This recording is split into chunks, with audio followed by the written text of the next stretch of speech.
Ate Rosel. Oh. Nandiyan ka pala. Sinubukan ko po mag-arrange ng bulaklak. Sana pasado po sa inyo. First day ko po sa trabaho. Okay to maganda. Maganda yung pagkakagawa mo. Binanggit po sa akin ni Ma'am Adela na palagi po kayo nagpapalagay ng bulaklak sa bahay ninyo.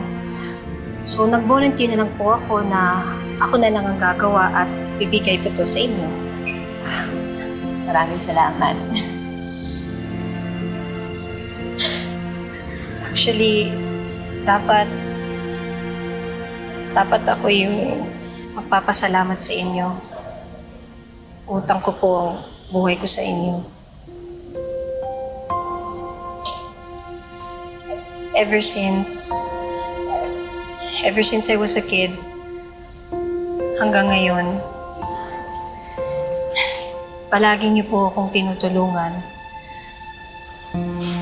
nililigtas.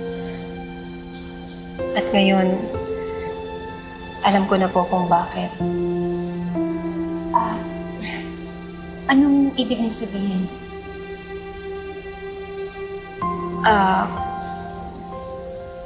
Binigay po kayo sa akin ni God para maramdaman ko kahit papano ang pagmamahal ng isang tunay na ina.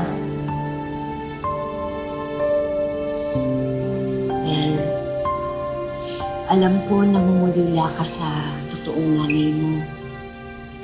Pero kapit ka lang ha. Huwag ka mawawalan ng pag-asa. Katulad ko, hindi ako titigil hanggat ko nakikita yung tunay kong anak. Nararamdaman ko, isang araw, magkakasama din kaming dalawa.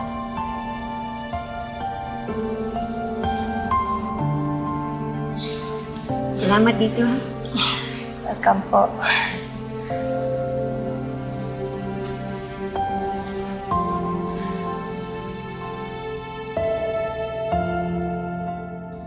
So, saan na raw tumutuloy si Bel? Sa kaibigan niya, kay Zinia. Well, mabuti naman may natakbuhan siya. Alam kong hirap na hirap si Bel sa sitwasyon. Pero wala akong magagawa, Dok eh. Alam mo pare, pinagtataka ko lang. Paano ba nalaman ni Bel ang totoo? Alam mo, Dok, tinignan ko ulit yung DNA test na ibinigay sa akin. Sa Ladera Medical Center,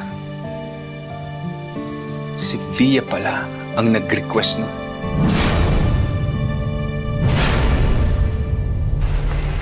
Sige ho, Sargento.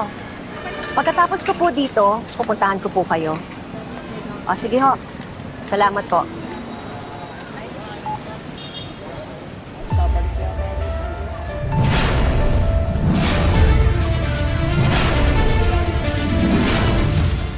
So, ibig sabihin,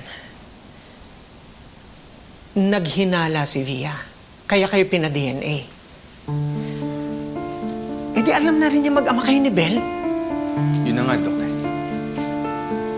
Malamang yun ang dahilan kung bakit pinagmamalupitan niya si Bel. Para lang makaganti sa akin. Bel, lahat tayo may obligasyon sa pamilya na to. At ikaw, obligasyon mo na makipagmabutihan kay Chito para tulungan niya tayo. Ano sabi mo, Via? Obligasyon ni Bel na makipagmabutihan sa Chito na yon? Tama ba yung narinig ko? Kinupkup natin siya, inalagaan, binuhay, tinuring na parang tunay na anak. Yan ba namang pagtulong niya sa pamilya natin? Pati yun, mamasamain mo pa? Anong klaseng tulong gusto mo? Ha? Naibugaw mo yung anak ko sa matandang lalaki na yon? Yung ba klaseng tulong gusto mo? Anong klase kang ina? Ha? Anong klase kang ina? What? Hindi ko siya anak!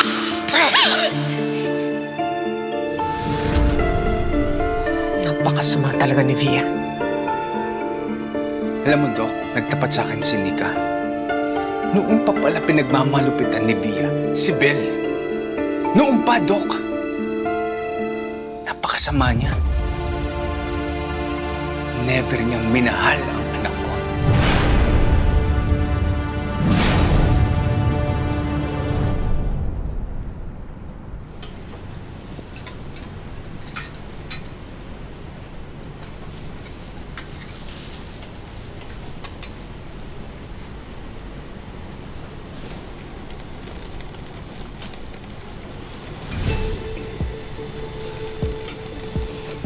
So it's true. Dito ka na pala nag-work. Tali, please. Ayoko ng gulo. I'm just trying to make this easy for everybody. Huwag mo na akong awayin, please. Uy!